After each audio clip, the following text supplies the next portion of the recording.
Ladies and gentlemen, hip-hop scholars around the world, today this platform shifts. Up next on the Hip Hop Scholar podcast, we step into a new echelon of storytelling, creativity, and cultural resonance. Because today's guest is not simply an artist. She is a phenomenon, a seismic frequency, a full orchestration of brilliance wrapped in a single body, moving with divine precision. From the heart of Chicago, a city that births giants and sharpens icons, emerges a woman whose creativity refuses to bow to boundaries. This is the Toiné Houston. She is a lyricist with a razor-sharp cadence, a poet whose words land like prophecy, a vocalist who blends soul with revolution, a UX engineer mapping the future, an actress, an author, a designer, a whole innovator. And that's just the tip of the iceberg. She is what happens when God, genius, and grit get together and say, let's create a force. She is what happens when artistry is not random, it is engineered. It is structured with the discipline of a scholar, executed with the imagination of an auteur, delivered with the soul of a woman who knows exactly who she is and refuses to be contained by genres, industries, or expectations. Her work is a frequency, a vibration. Hip-hop, neo-soul, house, and spoken word did not just influence her, they orbit her. They answer to her. They merge inside her into a new language that only the fearless can speak and only the awakened can fully receive. Toiné's voice traveled the globe on Netflix's She's Gotta Have It, where I Remember stamped itself into cultural memory. Her albums, IB and Disturbingly Unconcerned, aren't just projects, they are declarations, blueprints of identity, manifestos of autonomy, soundtracks for those bold enough to live on purpose. TV One looked at her pen, her presence, and her precision and named her the Jay-Z of poetry. And if you watch her long enough or listen deeply enough, you understand that they were not exaggerating. They were merely trying to find language big enough to describe her impact. She is a creative polymath, an independent powerhouse, a cultural disruptor who bends form, fractures expectation, and rebuilds entire worlds in her own image. But beneath all the talent, all the brilliance, all the accolades, everything that Toiné creates is rooted in truth, her truth, delivered with an intimacy that disarms you and an intention that transforms you. This woman is not in the business of playing small. She is the business of elevation, of awakening, and of creation. And today, on this platform and on this episode, even in this moment, we honor not just her work, but her impact. Hip Hop Scholar family, I need you to feel this next sentence in your spirit. We are in the presence of a woman who is both muse and movement, both architect and artist, both the question and the answer. So with full respect, full excitement, and full acknowledgement of her power, please welcome the incomparable, unstoppable, genre-transcending force of nature, Toiné Houston.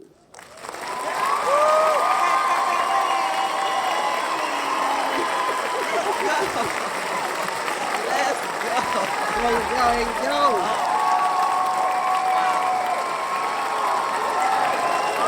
That's crazy. Thank you for that. That's crazy. I'm like, who is that? I want to meet her. That's crazy. Thank you so much, Melanie. Thank you. You are welcome, Miss Houston. That is all you. Absolutely. You have a resume. You have a CV of excellence. And we are so honored. We always give flowers to our artists. I want you to feel not only welcome, but heard and seen in every artistic venture that you are creating now, have done, and what you're going to be doing in the future as well. So welcome. Absolutely. It is a pleasure to be here, Melanie. I'm very humbled and very grateful for the opportunity. First of all, for God waking me up and you up this morning, right? Mm-hmm. And then second, just to be able to, to have this conversation and dialogue with you, and to be on such an amazing platform with someone like yourself that is a hip hop scholar and a connoisseur of just good music. And transformative music. So to be here is really a blessing for me. And I sincerely thank you for that. Man. That was awesome. Oh man, you are awesome. Thank you so much. We appreciate the appreciation, but we are here to learn from you, my dear. So let's get into this Okay. conversation. First question I ask all my artists: when did you fall in love with hip hop? Talk to us about when and where that happened. Oh wow. I guess technically I was a little girl. I was like 7, and I started writing in my journal. I tell the story all the time. Like my mom got me a journal and a computer when I was 7, and I would just write poetry before I even knew what poetry was, right? I would just kind of write out my thoughts, and it wasn't until years later where I realized, like, wow, like even at that young age, I was speaking my truth, right, and doing it in my own way.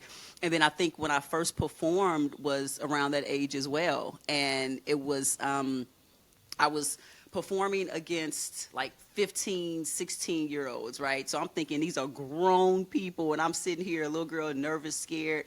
And I did a poem called, I don't even know if I had a name for it, but it was about me living on Stony Island, which is a street here on the south side of Chicago. And it was something like, my name is Tony, I live on Stony. Like, it was like, what? But Oh, I end up coming in second place. And I remember the claps, and I remember the energy, and I remember my joy in that moment. And I think that's the moment that I fell in love with. Just didn't know what hip hop was at that time. I didn't really come into that embrace until maybe 10 or 11. But I remember that moment in hindsight of like, wow, this is something really impactful. And I hope that I can keep this sort of energy and keep this sort of positive sort of storm around me with people engaging me and liking what I'm saying forever. And who would have thought? Who would have knew that so many years later I'm still doing that? So yeah, 7 years old. an amazing story against teenagers too. So I'm thinking Yeah, about that lyric you said, like it's not my ego, that's just me though. Where right. in order for you to have that type of a stance with teenagers and then earn Yeah, second place, like you really had to have calmness, awareness of self, and then yeah, unabashedly ready to just speak, like you say, I love the Roxanne type lyrics you were saying exactly, too, right? And exactly, exactly, oh man, exactly. so Yeah, it that's was just it was first. Hmm. and it was a situation where that was my first, I guess, remembrance of actually performing too, right? Like getting Okay. up and sharing my work. And not saying that every creative has to do that, because sometimes we just create for ourselves, right? And that's enough. But that was the first time, and nobody pushed me to do it, right? It just happened to be a local talent show that was in the neighborhood, right? I don't even know if neighborhoods still do that now. I hope they do. But it was just such a sense of community as well, and so to be able to share was enough. But to win or place against these older children that in my eyes I'm like, what, right? Hmm. So you just never know like what those moments are going to be. If I wouldn't have won, right, I would like to think that I would have still had that same sort of passion and encouragement and joy when it came to writing and creative expression. But I guess we'll never know because I did place. But yeah, Right. it was a but no, but it was amazing. It was amazing time, and it set a really strong foundation for me now. So I'll never forget that moment. Yeah, Oh, how amazing. That is an amazing story too. I love that, yeah. that being your introduction in such a very organic way into hip Hmm. hop where you were just, born to be and create that. Do you still remember the poem? Do you still have that journal with you? Do you still have that together? I don't Oh, have the journal. Let me see if I can remember. Really, I mean, it was really quick. It was like, my name is Tony. I live on Stony. When I see your face, you look so phony. Then I go to the block to see Master J, and he always say that he wants to play. Then I go to the store. Next thing I know, I forgot my radio. So I go home and go to bed. Some with a guy named Fred. You never guess what Freddie said. Ever mess with him, that I be dead.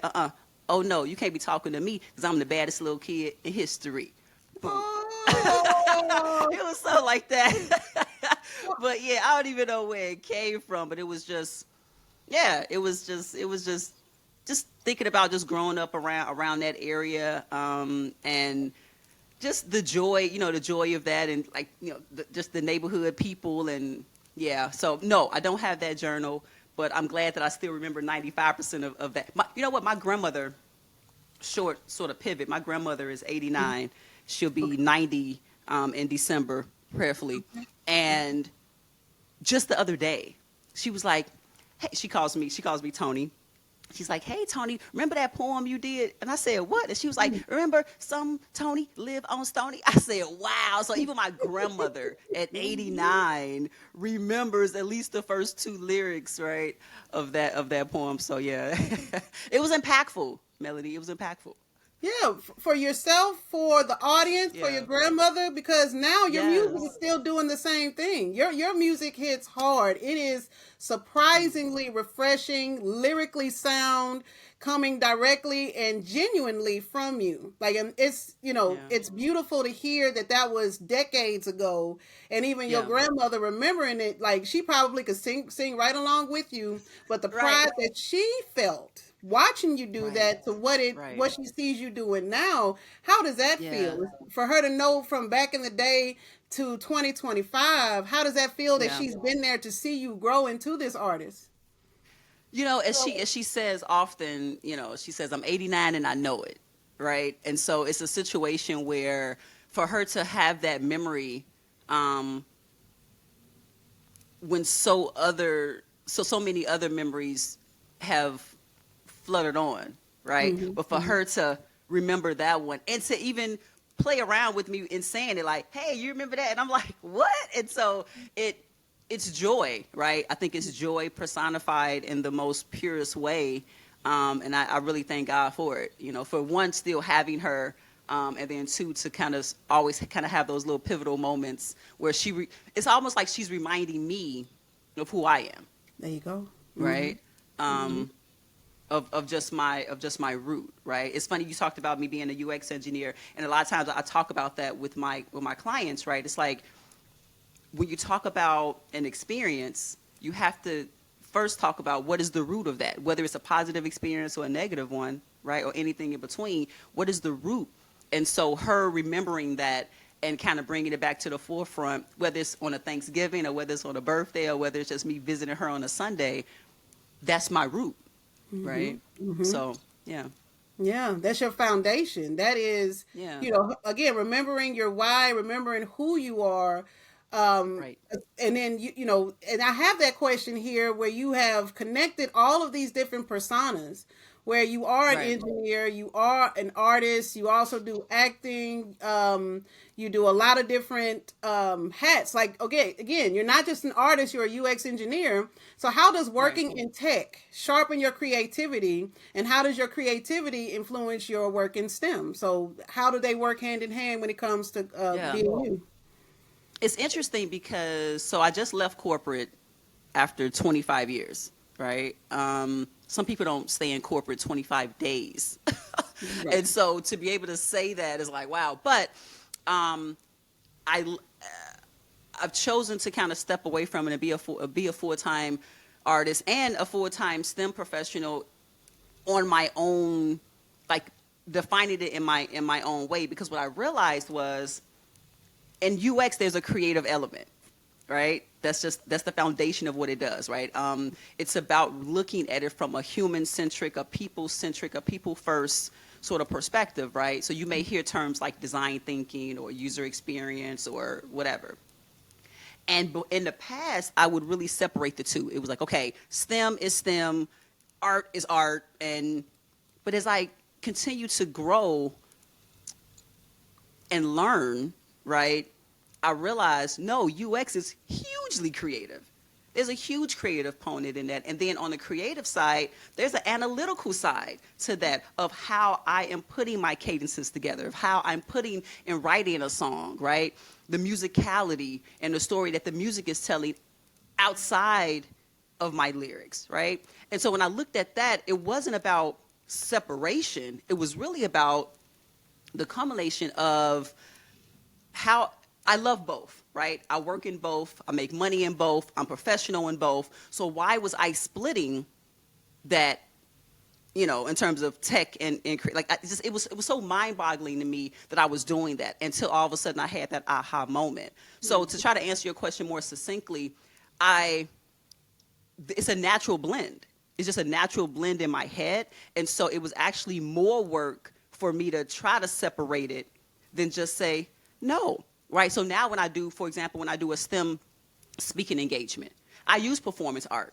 I may use poetry. I may use music. I may use lyrical storytelling, right? To talk about these very jargon-based or, just heavy technical sort of subjects, but in very relatable and palatable ways.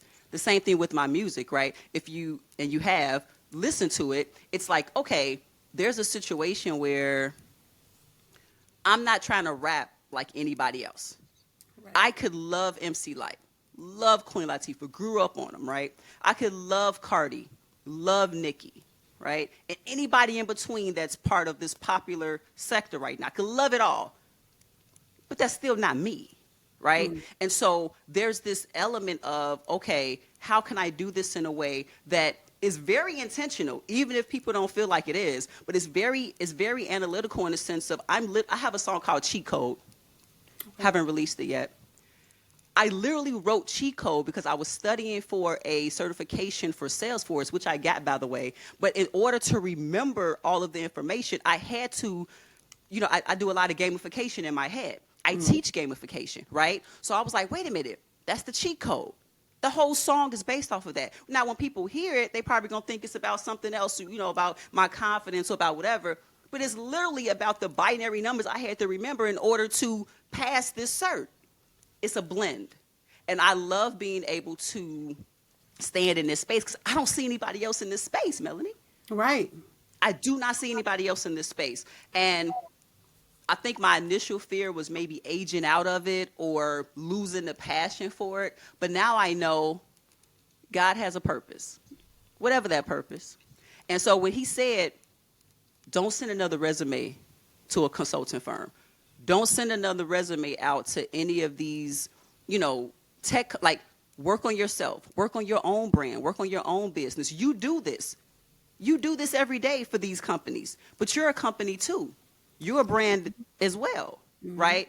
And so even though it's scary because I'm used to a certain type of like, no, this is what you do. And this is, you work for 20 something years or 30 something years and you retire and you get your 401k and all these things. It was like, no, it's a balance. It's a blend. Make your own way. So very long-winded way to answer your question, but I think I had to explain it in that way because it's like, it was my own truth that made me step into the era that I'm in now, which is very unknown, by the way. But I know I'm going to be okay either way, Absolutely, absolutely. Take your time and explain everything. I am all ears for it all. It's your opportunity to really lecture. So, because, the activation of both the left side and the right side of the brain is exactly what you're doing with the STEM and that liberal arts humanities side, being able to use the both. Many humans aren't able to do that altogether. So you are truly one of a kind. And your phrase of being limitless on purpose, that's exactly what you're doing. You're abandoning all of these limits where, okay, so retirement and then 401k and then this and that. Like, absolutely not. God said, no, ma'am. You are going to shine as a star that you are and not put these imposed limits by what they tell you. This whole age piece. I love when Clips, when they came back on the scene, they were saying, it doesn't matter the age at all. It's all about talent, period. Yes. In any and everything, many people, I'm thinking like Samuel L. Jackson and Vera Wang, they didn't start getting into their accolades until like their late 40s, even 50s even. And then life Betty just White. started there. Betty White, there you go. Betty White was another one, yeah. Yeah. So, Yeah. that whole age thing, what's most important that you said when it came to age was how you are honoring the inner child in you, where you are continuing Yes. to showcase that light that you always had and showed it even then to now. And Yeah. that's what's most important, to continue to do that. That's exactly why, your grandmother will see 90, she'll also see 100 and more, Thank you. because she Yes. remembers those pieces. And I speak that to you and with you for your family and for Thank you. yourself, because I'm Thank you. listening to the music. I didn't just hear it. No, I'm listening, I'm Right. saving it. I got a playlist because it's the Right. truth. Nice. Your Thank music you. really encompasses like what you're saying. It reminds me of, there's a Hispanic artist, Calle 13, who my husband is El Salvadorian. He introduced me to him, and when he raps in Spanish, but he does it in a way where it is on the beat. It is so like specifically put, because he places the Mm-hmm. words in Spanish so that people can translate it into English or whatever language. So he does that on Nice. purpose. So he's not necessarily using a lot of, specific jargon or slang. He's doing it in a Right. way where, no, I want this to be global so you can translate this and learn Spanish Nice. right along with this. So that's exactly how you were Mm-hmm. saying your lyrics. And even here, you've been called and deemed the Jay-Z of poetry. And I mean, Yeah. rightfully so. So how do you approach your writing with that level of precision, intention, and confidence? So you talked about the balance of thinking between the both. So when you are Mm-hmm. that process, when you're creating music, what Yeah. does that look like for you? Is it a song? Is it a mood, expression? Are you still writing and then get the beat? Like, talk to us about that. Yeah. It really it depends, right? So I have a core producer. His name is Ty Hill. Shout out to Ty. He's based here in Chicago. And when I met him, it probably was around 2013, 2012, 2013. And I was at a barbecue with a good friend of mine, Naima Dawson. Shout out to Naima. She's an amazing writer, director of theater and film and all the things. But anyway, I was there and she said, "Oh, you should spit, a poem for him." I had a signature poem at the time called "I Don't Want to Be in Love. I Just Want to Be in Like." And anyway, I was at the barbecue. I wanted to eat, right? I didn't like what? And so in either case, yada yada yada. I'm at this event. I ended up, just kind of smoothly walking up to him, and I spit the poem. All of my poetry, for the most part, I write conversationally. So a lot of times, people, even the audience, wouldn't even know. Like, wait, is this the poem? Like, because I never wanted it to be like, I'm a poet and I'm gonna speak like this. Like, no, right? Especially coming from Chicago, it's like there's a certain, just groove, right? And so I wanted to kind of make it my own. When I finished that poem, he was like, "Have you ever thought about rapping?" I'm like, "No, I'm a poet. Like, that's it. I'm a spoken word artist." He was like, "Yeah, but you're more than that." I didn't hear him. I didn't believe him, right? A month later, I was asked to do a poem for this rapper in the studio. I go to the studio. It's that guy Ty's studio. I'm like, "What?" I walk in. He's like, "Oh, you got to give me a record now." The first record we ever did was "I Remember."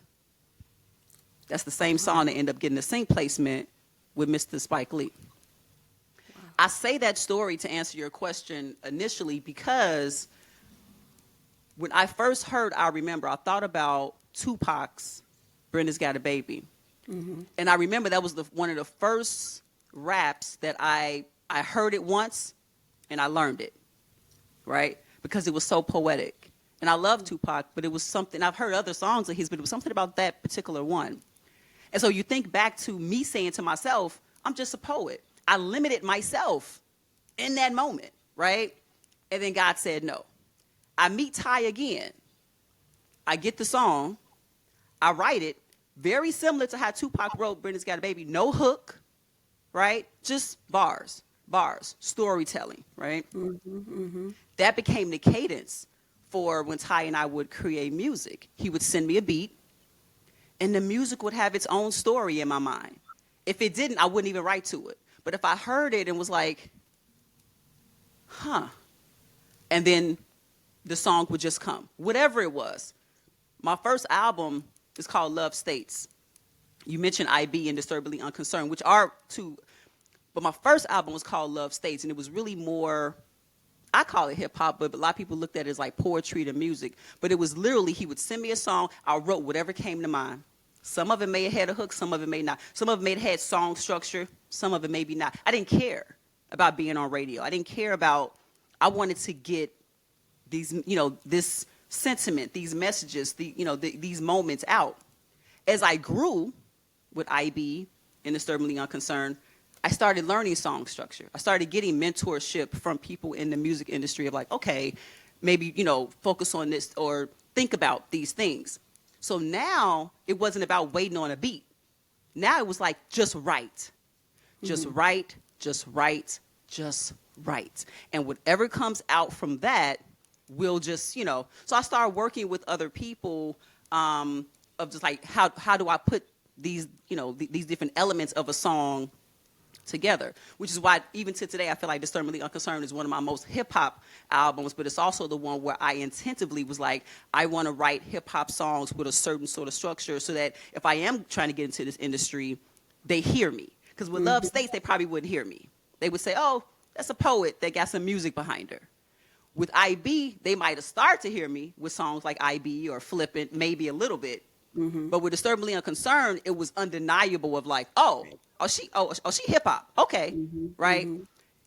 Ego. After that, I kind of went back to that Brenda's Got a Baby, right? A little bit of a hook, but still lyrical storytelling. But then you'll have Sip Slow, which is a very standard sort of song structure song, party song, right? I say all that to say, it really depends. If I hear a song and I'm vibing to it, I'll write something right there. I'm not even a freestyler, but I've learned in the last 2 years, like, just let go. I'll literally just go in the studio, hear something. Okay, yep, yep, that's the hook, boom, wait, yep, that's the bridge, yep, right? That ain't me, that's God. That's just God, and that's just tutelage and learning, all this stuff. But then sometimes I'm just at home, and I'm sipping on some juice or whatever, and then something will come to me. And I'll write it down, and I'll leave it. And then a week later, something will remind me of what and I'll write that down.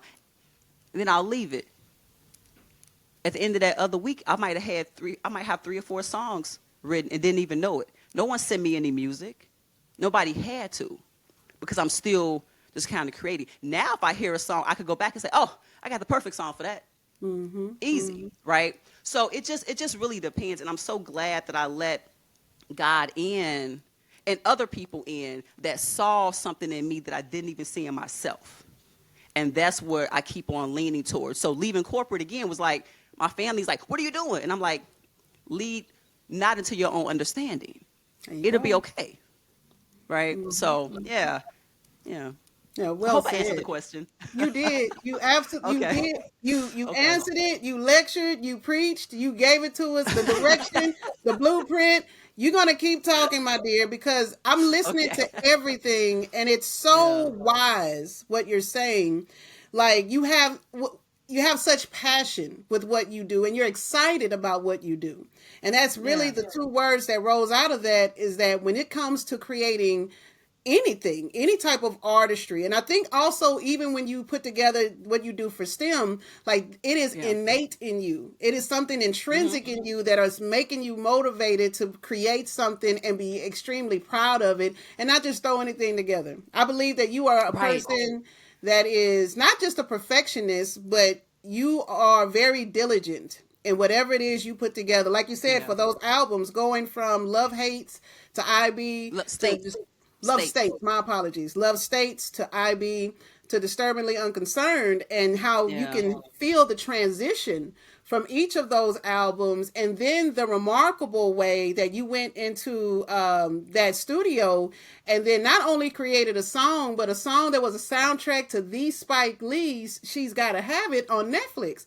Like, that's no small feat at all. That is not only a flex, but it also is resonant to what you're saying about how you're letting God to lead you in that, to where you're creating something outside of you that is benefiting others. And I feel too, because really everyone that I speak to, having that freedom as an independent artist to be able to not have the pressures to conform, right?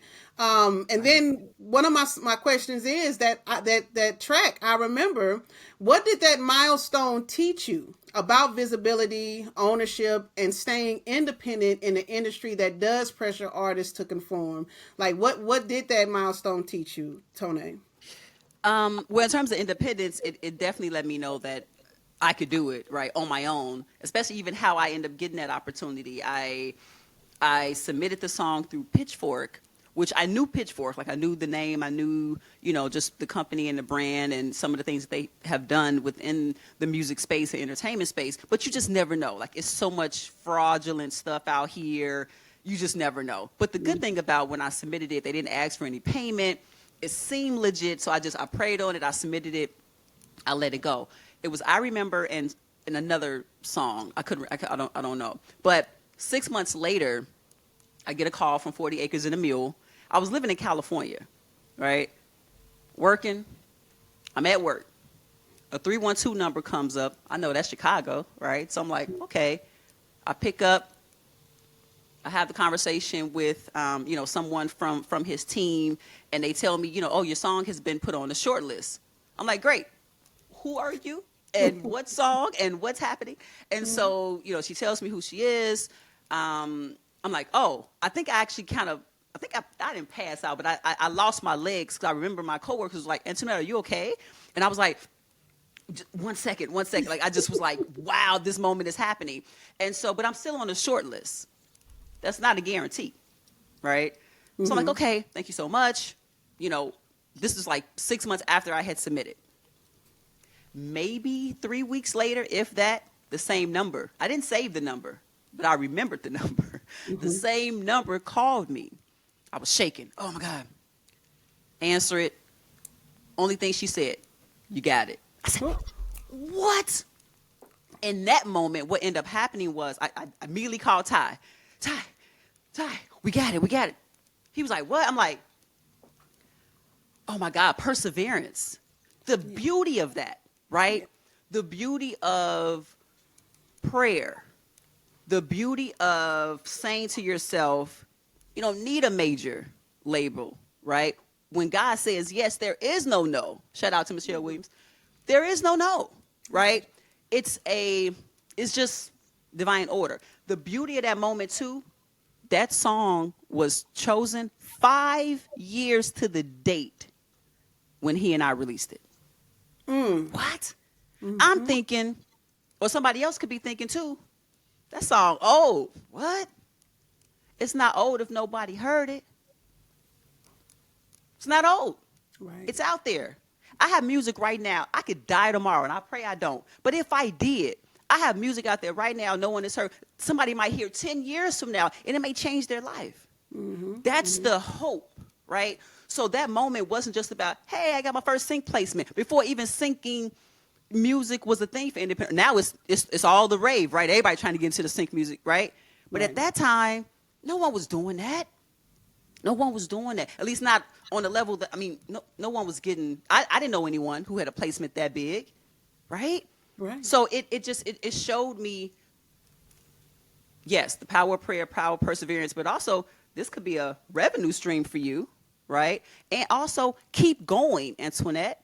Keep going. Don't worry about the haters. Don't worry about that thought in your head that comes in sometime to say, you're too old. You're too this. You're too that. You're too whatever. You don't write in this way. Your song not on radio. Nobody, especially that song, because again, it didn't have a hook. One of my mentors, even my old mentor, said, that'll never be on radio. What? It didn't have to be on radio. It's on Netflix. It didn't have to be on radio. Mr. Lee picked it. He only picked 3 independent artists. My song was listed by Madonna and Erykah Badu. Stop playing with me. Come on now. You know what I'm saying? So it just showed me like faith. Without works is dead, but just faith in general is what you just have to, you gotta have in this industry because it's just so many unknowns. So it's even now I'm still talking about it, right? Some people may say that happened. It don't matter when it happened. It happened. You can still go to Netflix right now and listen to it. So it's like I'm proud of that. If I never get another sync placement ever, I'm proud of that one. And to be picked by such a legend, a living legend, I will always, always be grateful for Mr. Spike Lee for believing in me and that song, and and just the opportunity. Yeah. There you go. I mean, girl, I'm proud of you to hear the story from going from that barbecue to be like, oh, I'm just trying to eat my barbecue. Like, what do you need? Okay, Right. let me get my napkin, wipe off, and then you Right. spit something, and then go into the studio and make magic. Girl, let me tell you, you know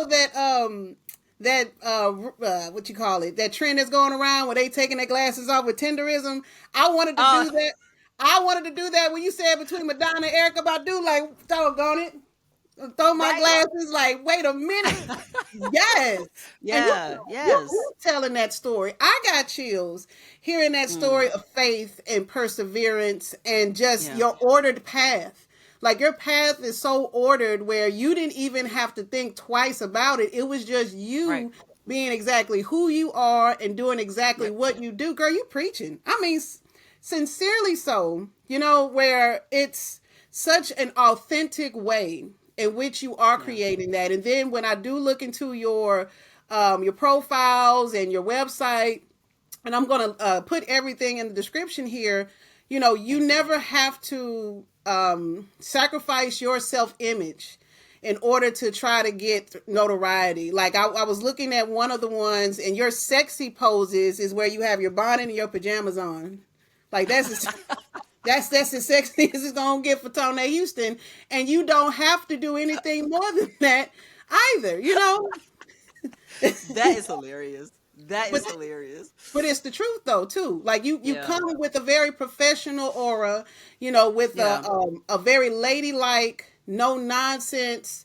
Where, you're going to respect me and you're going to hear me, you will see me, but you ain't got to take nothing off for nobody to sit up there and respect you. And I love that about who you are, what you represent, and then the music speaks for itself. So you earned, not most importantly, but that first battle that you had when you were 7 against 15-year-olds, that has just set you up to go against giants. And everything that you do. So everything being deliberate and essentially too, like how long have you been a performing artist? You say in 2013, that's still not a real long time to really be in the hip hop game. And that's it. Well, yes. So 2013 was when I got serious about hip hop, right? But before that, again, I'm always going to be a poet. I'm always going to be a spoken word artist. I used to do slam poetry and travel the world and do, slam competitions like that. The stage and the mic, right? Mm-hmm. And being able to tell stories in that way, candidly, always going to be my foundation, right? So I would say I've been a performer since I was 7. That's what I would say, right? Mm-hmm. Almost 40 years. I'm 46 years old.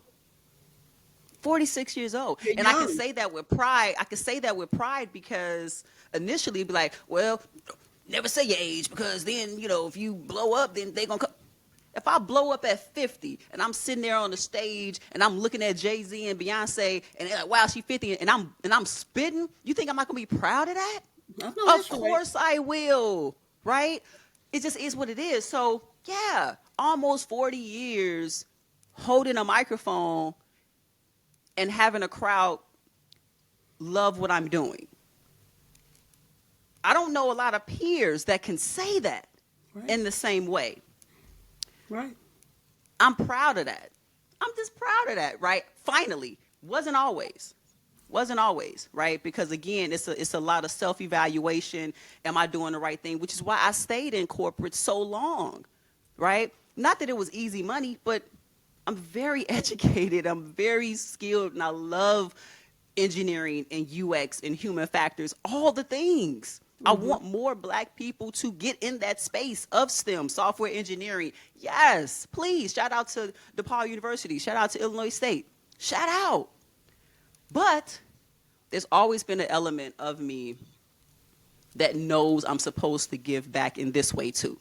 Yeah. Whether that's rap, whether that's poetry, whether that's sharing my story, whether that's mentoring, whether that's whatever it is, it's a way in which God has allowed me to tell a story that has prayerfully been relatable to a lot of different people. Just a small pivot. I have a poem called Dear Mama. And it's about, just my experience with my mom battling with drug addiction. She's been clean and sober over 20-something years now. But at the time, I was like, oh, my God, like, I need to get this story out. It was a letter that I wrote to my mom, and I converted that letter into this poem. I would get paid to go around the world saying just this one poem, right? Whether it was 10 people, 10 kids, 10 young people, 10 adults, or 100, didn't matter. I promise you, Melanie, every time I said this poem, I would get so many people that would relate to that story of, oh, I had a dad that was on drugs. I had a mom. I had a grandmother, right? I lost my parents. I lost my guardian, right? Mm-hmm. Mine had a happy ending, prayerfully. But not all stories do. Right. When I say that poem, it's like I'm bearing it all. Right? I'm bearing my soul. Like I'm saying my truth. If I got no applause, it's still my goal is still the same. I'm spitting my truth, right? That's what I'm doing in music as well. I'm just spitting my truth in my own way, and hopefully it makes you dance, it makes you think, it makes you kind of step back, it makes you excited, it may make you cry.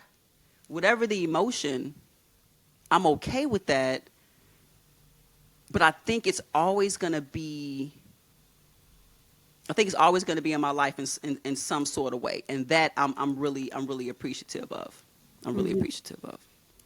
Oh yeah, and the audiences are quite appreciative of you. That you're very intuitive. Like at the very end of that song, a little bit, when you were saying how like Tab say, that's my business, damn. And when you said damn, I said damn at the same time at the first, like my first time listening to it, that's the last lyric to you had 3 different stanzas in there, and that's the last lyric, and then you say damn, and I said damn at the same time, and I'm like, is she reading my mind? Like it's so on point with this truth and this vulnerability, right?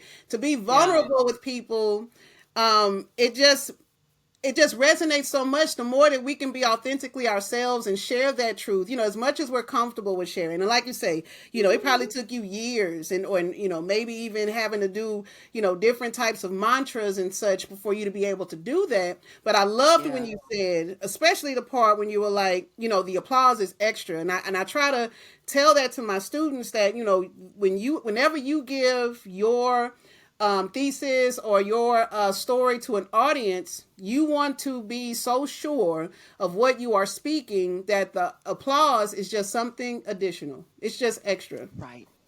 That's essentially all, because again, like you were saying, and I mean, so well, of course, whether you are, because even now today, you are blessing me with what you're saying about, seeing yourself bigger than, and being conscious of, of our ages and, and seriously, let me tell you something. When you are performing, when you're 50, all that's going to tell us is like, that's goals. Like, I want to be able to look like 46, where in the room? I don't even see it. So what they say the 40s are, the 40s. I mean, myself, I'll be 45 next, in March myself, and we look amazing, right? We are amazing. Absolutely. Happy early birthday. Thank you. And I bet your grandmother tell her happy early birthday for December too. Yes. Because that love of life, because of love of self, and being authentically ourselves. Because imagine if you were still in corporate, would you still be able to make the music or make the impact that you're doing? Do you think that if you would have stayed in corporate, could you be where you are today? I think so, because I am where I am today because of corporate, right? Corporate allowed me to have the financial backing to be able to pay for my studio sessions, to travel the world, to, go do tour in London and all these things. Like I've been able to do those things. So no, corporate, again, right? It's not a separate thing. It's not a separate thing. I think, honestly, if I have to go back to it, it is what it is, right? It's a choice I'm making now, because I've never gone what they would say 100%. Yeah, with my that music, mindset. with my Yeah. art. It was always like, I'm going to work my 9 to 5 or 9 to 8, because it's never just 9 to 5, right? And then when I have time, I'll write. If I have time, I'll record. If I have time, I'll do this show. If I have time, I'll rehearse with my band. And I'm like, wait a minute. What is happening? What is happening when Social Security is getting ready to go out the window? When, who even know, like when having a like retirement off of 401k, like that's one path, but it's so many others. It's so many others, right? And I think for me, I never wanted to be a starving artist. So the corporate world allowed me to have that foundation of, I'm going to make sure that I'm good regardless, right? Now I'm at a point where, yeah, I can say I'm 100% artist, not a starving artist, right? I've saved, I've made good investments, I've invested in myself, I'm doing these things. This is a blessing. I have really good friends right now that are like top tiers, VPs at these companies, and I'm so proud of them, right? I was right there, leadership at companies like Salesforce, and I was proud of me. I still am. But to be able to say, I can wake up when I want to, right? I can, if I want to make 50 T-shirts in the next hour, or if I want to record 3 songs, I can do that, right? If I want to throw a free concert, or what, I can do that how I want to do that without the, just minutia of, well, hopefully I'll get off work, or hopefully my brain and mind is not too spent to, right? But also the flexibility to say, if in 2026 I say I'm going back, I can do that too, and still be able to make my music and hopefully still make an impact on the STEM side for young Black women that look like me, for young Black boys that are looking to get into STEM who may not know what user experience is, for anyone that's like, wow, I see myself in her. That's a big responsibility that I take on graciously and humbly, because I didn't see people that look like me in the spaces that I was in when I first started in STEM, or in music really, but definitely in STEM. I just didn't see a lot of Black women educated, coding, creating these applications. Like you just didn't see it. You just didn't see. You see a little bit more now, and I love that, but I didn't see it. Right? So my whole thing has been, as you mentioned earlier a little bit, I want to be what I didn't see. Right? I want to be what I didn't see. And if you listen to my music as you have, it really tells a story. If you go back to that Love States album, after you've already heard the IB and Disturbingly, you're going to really be like, oh, wow. Oh, now I know what she's talking about when it came to love, when it came to liking herself, when it came to how she sees the world. Right? When it comes to relationships of not just intimate nature, but relationship with her family, relationship with God. That's all in these albums. I have 2 more albums that'll be coming out. Same thing. Same thing. So even if it's not respected now as I'm sitting here, I know the music that I put in the world and will continue is going to have an impact at some point. And whether I'm looking down from heaven and saying yes, or if I'm sitting here talking to you again in a year saying, wow, ain't that crazy what happens, either way, it's going to be just as impactful. Yeah.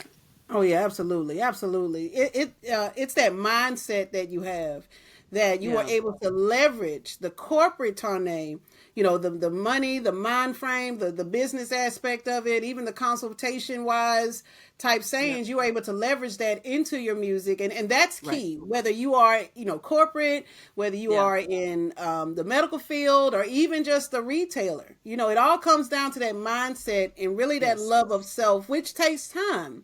And I love how you say people can actually study that history of you with your music, and everything you said, like I'm trying to share with my readers, but I'm also absorbing it myself, where it's like, absolutely, I can. And it's so important for us to be the first me, for us to be the first what we don't see, because it's not there. And then the whole, well, why not? Guess what? I am going to. And that's exactly what you're doing. You are doing that and so much more, being recognized in these big spaces, and then also the world is catching up with it as well. Right? Yes. And so it's like, I can I am, I will, I be.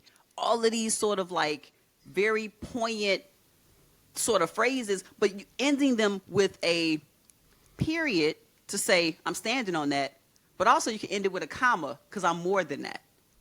That's really the heart of what I always want to get out.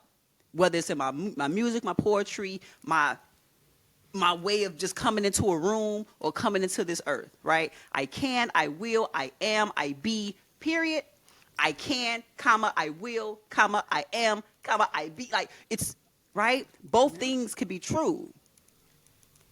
So whether I hope the word continues to catch up. I'm going to keep going, right? I'm going to keep going, but I'm also going to do it in a way, like I keep bringing this up, and I just have to say, 'cause I know we kind of run out of time, but I want to say, I talked about sip slow earlier, right? Mm-hmm. And it's so funny because sip slow is really not even about sipping on anything, right?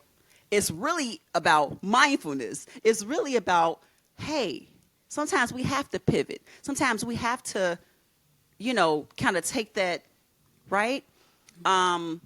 So that's how I move every day. And so I created this series called Sip Slow, Design Deep. This is my way of kind of bridging both, right? Mm-hmm. Where I'm talking about these technical sort of foundations, these frameworks, right? That companies, teams, engineering teams, user teams, whatever type of team can take and say, oh, wow, how can I implement this in my, right? But it's really about how can I take that step back and say, if I'm designing something, developing something, being something, what does that look like? What does that look like, right? What does it look like to really listen?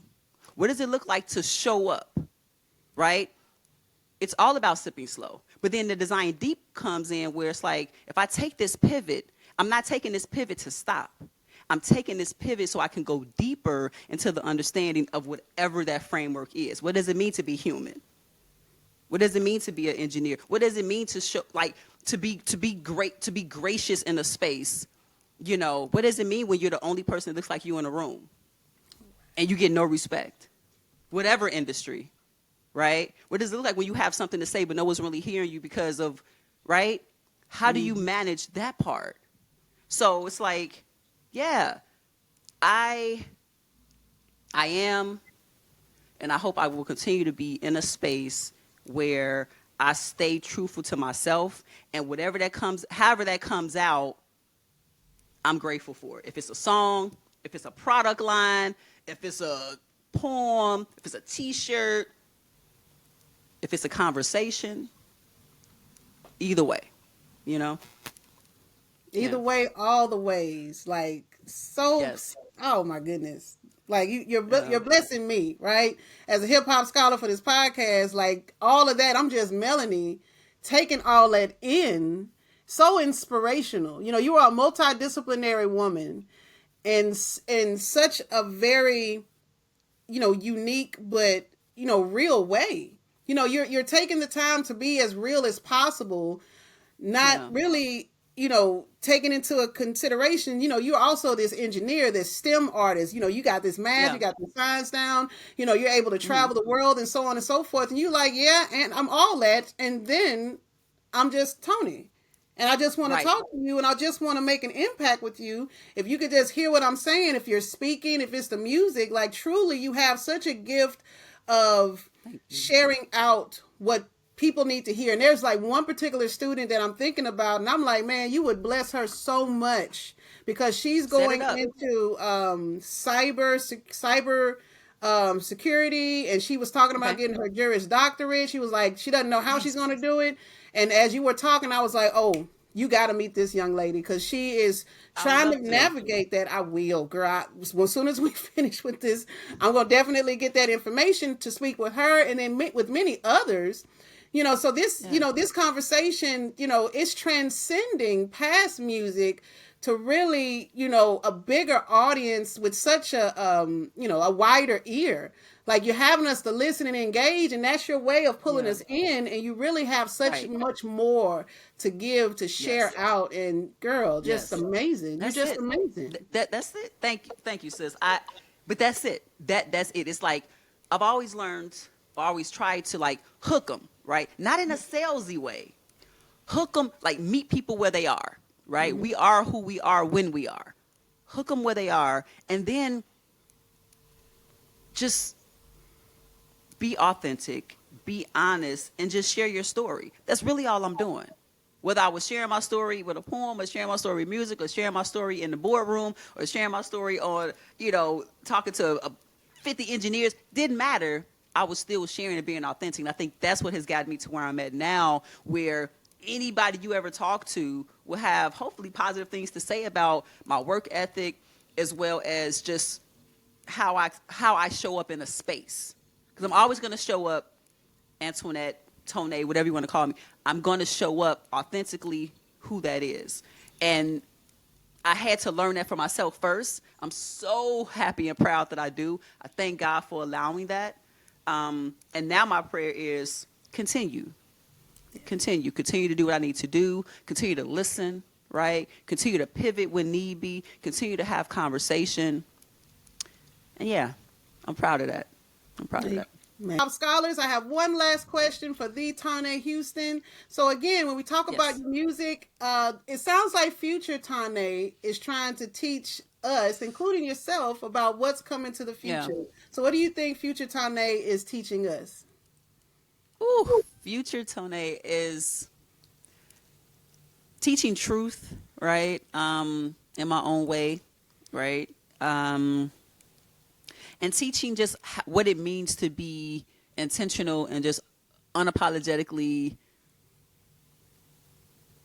yourself. That's it. It's no other flowery words to say, right? It's just show up, show out, be authentic, keep prayer first, right? And that's what I've always done. That's what I hope that I always will continue to do, in a way that allow people to really connect with me, right? Because especially in the artist world, it's like, what is your brand? Are they connecting? This and that. And it's like, I'm just who I am. And who is going to resonate with me is who is going to resonate with me, right? So if that's a niche market, cool. If it's worldwide, I've never asked to be the Beyonce of rap. I've never done that. But I do want to be the Toiné, the best Toiné that I can be.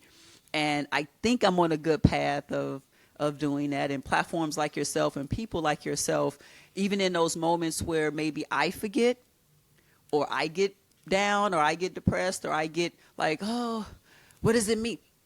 I remember watching Issa Rae the other day. She was having an interview, and she was saying how she doesn't, and I love Issa Rae, like, right? I just, I want to meet her, I want to work with her, right? I still feel like that will happen, I pray. But she said something that was really novel, which was, she doesn't feel successful unless she has a project out. So even with Insecure and Awkward Black Girl and all the movies she's been in, all these things, if it's nothing that's out right now, she's like, oh, I'm not successful. I was successful, but I'm not right now. And I thought about that, like really? And then I said, yeah.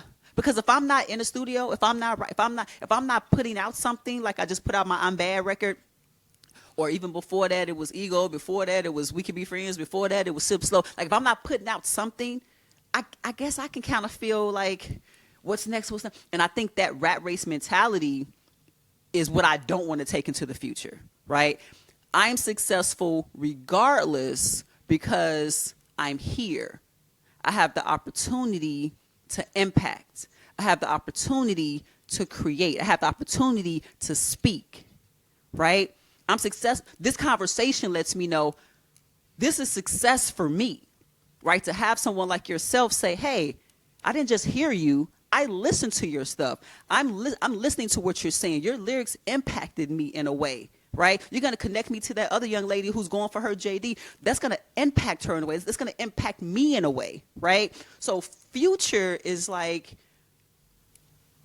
limitless. Future is unknown in the most beautiful way because I don't know. But that's okay, right? What I do know is that I'm going to keep writing. I'm going to keep creating. I'm going to keep being authentic. I'm going to keep being intentional. I'm going to keep moving forward step by step because this is a journey. That's right. And whatever the destination is, I'll see you along the way. Oh, man. So well said, girl. Yeah. You are amazing. That was Yeah. so beautifully said. I wish we had more time to speak, but definitely you are more than welcome back on the podcast at any time, my dear. I want to give you Thank your you. second time.